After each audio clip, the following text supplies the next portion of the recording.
Apple dropping a subscription bundle that's making Adobe nervous. India threatening Apple with a $38 billion fine. AI officially becoming dangerous enough to hack at scale, and a whole lot more. From subscription price wars to AI breakthroughs to international legal battles, watch till the end, I'll explain everything. So let's jump straight into the first tech update. Apple just announced something called Creator Studio. And folks, this might be the beginning of the end for Adobe's dominance. So here's what Apple's doing. They're bundling Final Cut Pro, Logic Pro, Pixelmator Pro, Motion, Compressor, and Mainstage. Basically all their professional creative apps into one single subscription. And the price? Wait for it. $12.99 per month. That's it. Now compare that to Adobe Creative Cloud, which costs around $60 per month. Apple just undercut them by nearly 80%. And it gets even better. Students can get this for just $2.99 per month. Plus, with family sharing, you can share it with up to 5 other people. Here's what's included. Final Cut Pro for video editing on Mac and iPad. Logic Pro for music production. Pixelmator Pro, which Apple just acquired, for image editing, now finally on iPad. Motion and Compressor for advanced video work. Mainstage for live performances. But wait, there's a catch. Apple's also adding AI features and premium content to apps like Keynote, Pages, and Numbers. But these AI features are only available with the subscription. So if you bought these apps outright before, you're gonna miss out on the new AI stuff unless you subscribe. The subscription officially launches January 28th and you get a 1-month free trial.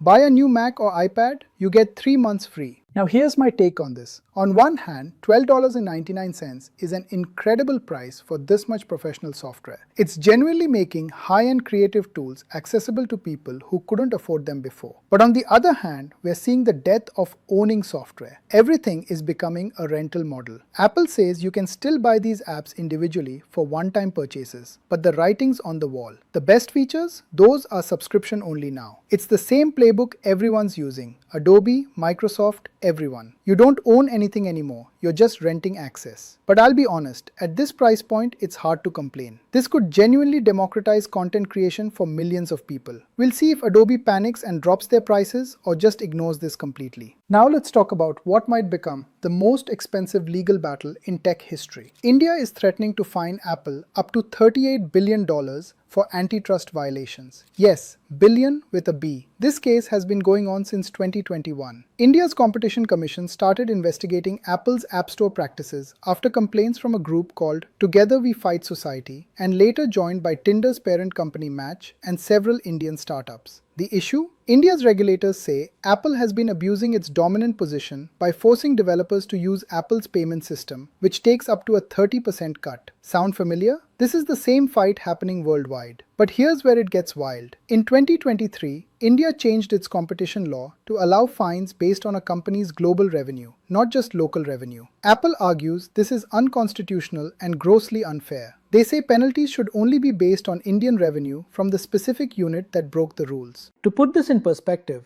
Apple's annual global revenue is over $380 billion. Even a 10% penalty would be $38 billion.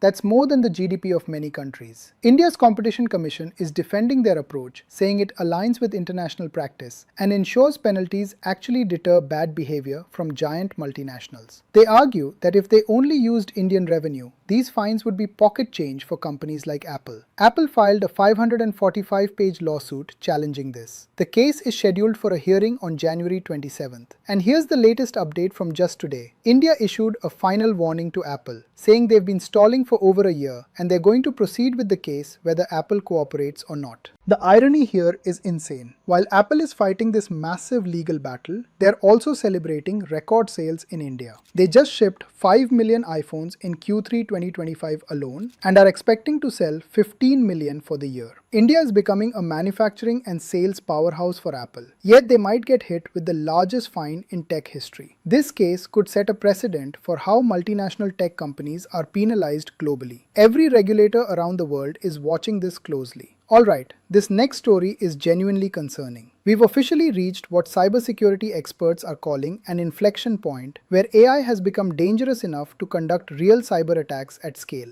Anthropic, the company behind Claude AI, recently revealed that Chinese state-sponsored hackers used their AI tool to orchestrate a massive espionage campaign. They targeted around 30 global organizations, and here's what's scary. The AI wasn't just helping humans hack, it was autonomously executing the attacks with minimal human involvement. The hackers jailbroke Claude by breaking tasks into small, seemingly innocent pieces and tricking it into thinking it was working for a legitimate cybersecurity firm doing defensive testing. Claude then did reconnaissance on target systems, identified high-value databases, and reported back, all automatically. According to cybersecurity researchers, AI's hacking capabilities have doubled in just 6 months. A benchmark called CyberGym tests how well AI models can find vulnerabilities in software. In July 2025, Claude Sonnet 4 could find about 20% of known vulnerabilities. By October 2025, Claude Sonnet 4.5 jumped to 30%. That's a massive leap in a very short time. Multiple cybersecurity firms are reporting similar findings. One startup called Runsible found that their AI tool identified a complex security flaw that required deep knowledge of multiple interconnected systems, something that would typically require expert-level human analysis. Here's what makes this particularly dangerous. AI is lowering the barrier to entry for cybercrime. You no longer need a team of skilled hackers. You just need access to an AI model and basic prompting skills. Experts describe it as putting a junior cyber operations team in the cloud, rentable by the hour. The technical skills needed to run a cybercrime operation are far lower than before. AI can guess password variations, write exploit code,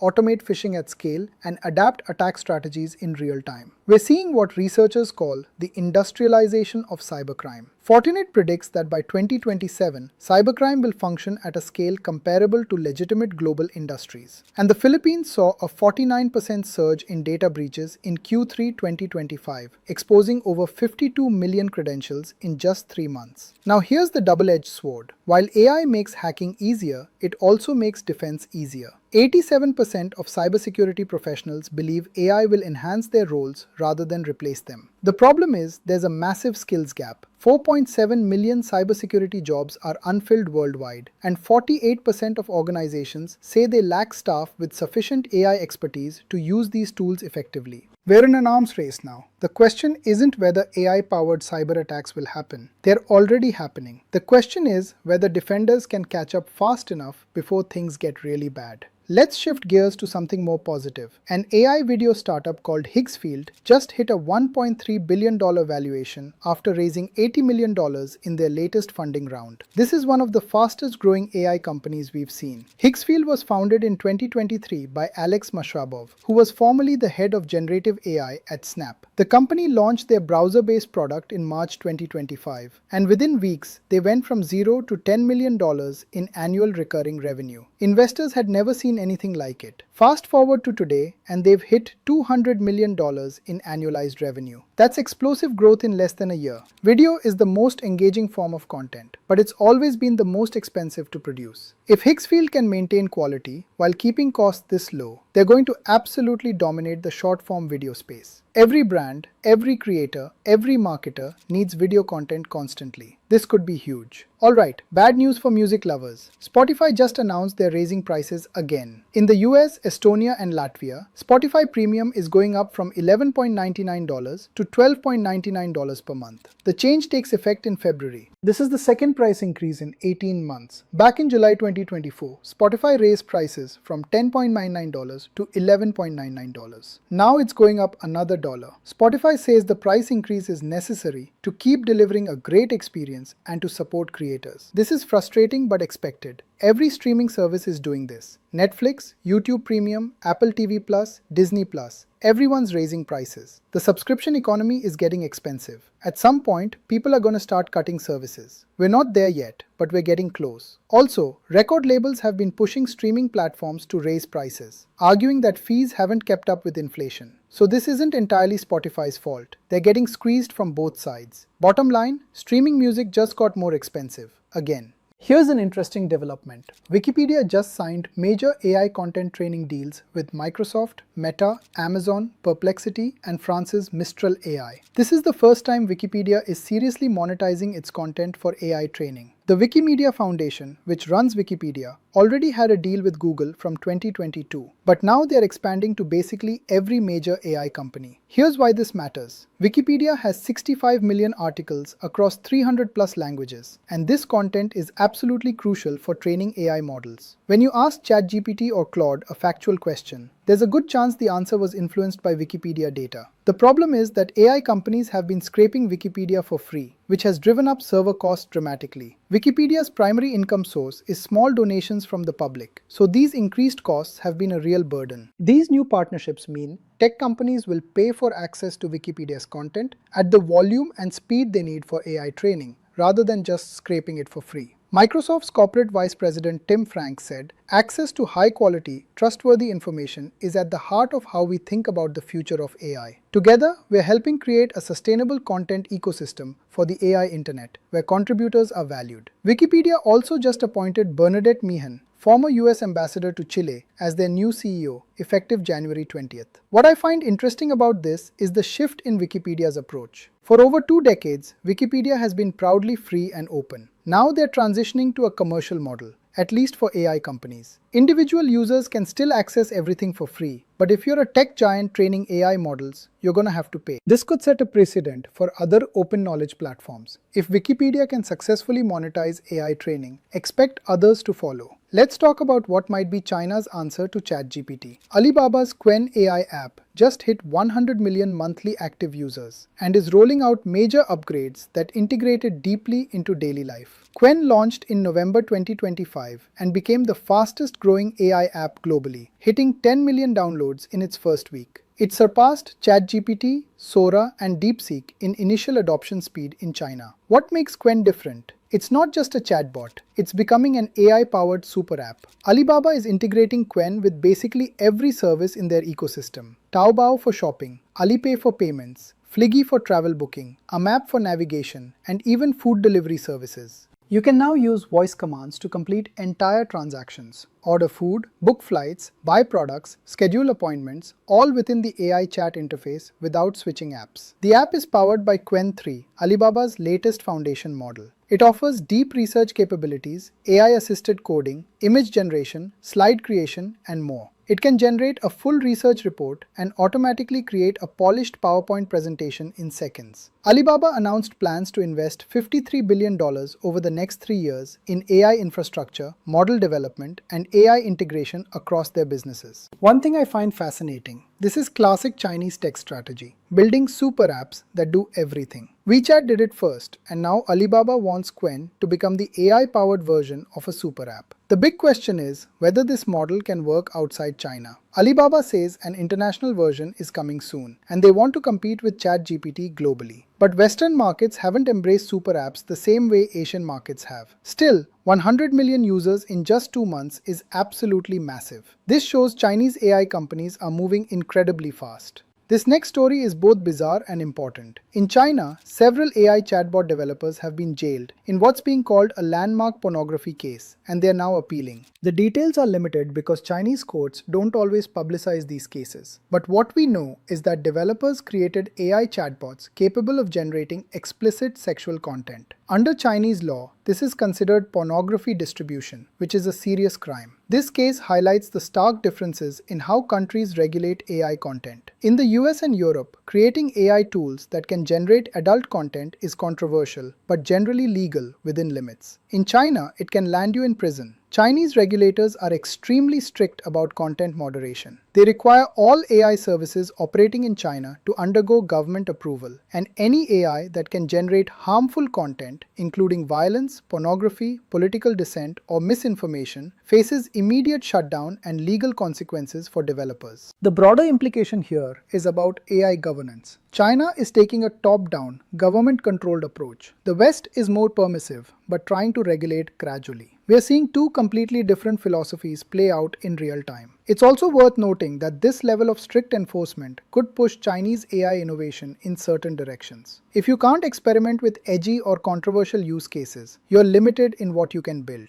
But it also means Chinese AI is heavily aligned with government priorities. This is a developing story, and we'll see how the appeals turn out. But it's a reminder that AI regulation is going to vary wildly by country, and what's acceptable in one place could get you arrested in another. Speaking of Chinese AI, let's talk about Kling AI, a video generation tool that just posted a $240 million annual revenue run rate. This is another example of China's booming AI video sector. Kling AI, developed by Chinese tech company Kuaishou, specializes in AI-generated video. Think of it as China's answer to tools like Runway and Synthesia. The platform can generate high-quality videos from text prompts and has been widely adopted by Chinese content creators and businesses. What's impressive is how quickly Chinese AI companies are monetizing. While Western AI startups often focus on getting users first and figuring out revenue later, Chinese companies seem to be generating significant revenue almost immediately. The video generation boom in China is driven by massive demand from e-commerce, advertising, and social media industries. Brands need constant video content, and AI tools like Kling can produce it at a fraction of traditional costs. This fits into a broader trend. China is rapidly closing the gap with the West in AI capabilities, and in some areas, especially consumer-facing AI applications, they might actually be ahead. This one's pretty serious. China is accelerating military modernization with quantum computing, AI, and advanced cyber warfare systems. According to recent reports, China's People's Liberation Army is investing heavily in AI for military applications. This includes autonomous weapons systems, AI-powered surveillance, cyber warfare tools, and integrating quantum computing for secure communications and breaking encryption. The US Defense Department has been warning about this for years, but recent intelligence suggests China's progress is faster than expected. They're using AI for everything from facial recognition to predictive battlefield analytics. The concern isn't just that China is developing advanced military AI, it's that they're doing it faster and potentially without the same ethical restrictions Western militaries claim to follow. This is fueling what some are calling a new arms race. But instead of nuclear weapons, it's AI, quantum computing, and cyber capabilities. It's a reminder that AI isn't just about chatbots and video generators. It's being weaponized, and the geopolitical implications are enormous. Let's pivot to markets. There's an interesting trend happening. The S&P 500 leadership is finally broadening beyond big tech. For the past few years, tech stocks, especially the Magnificent Seven, Apple, Microsoft, Google, Amazon, Meta, Tesla, Nvidia, have dominated market gains. But in recent months, we're seeing more diverse sector performance. Financials, healthcare, industrials, and energy stocks are starting to gain momentum. This is a healthier market structure. When only a handful of tech stocks drive all the gains, the market is fragile. Broader participation suggests more sustainable growth. What's driving this? Partly, it's economic fundamentals, interest rates stabilizing, strong corporate earnings outside tech, and infrastructure spending. But it's also because tech stocks got extremely expensive, so investors are rotating into other sectors. For everyday investors, this is good news. It means diversified portfolios are performing better, not just tech-heavy ones.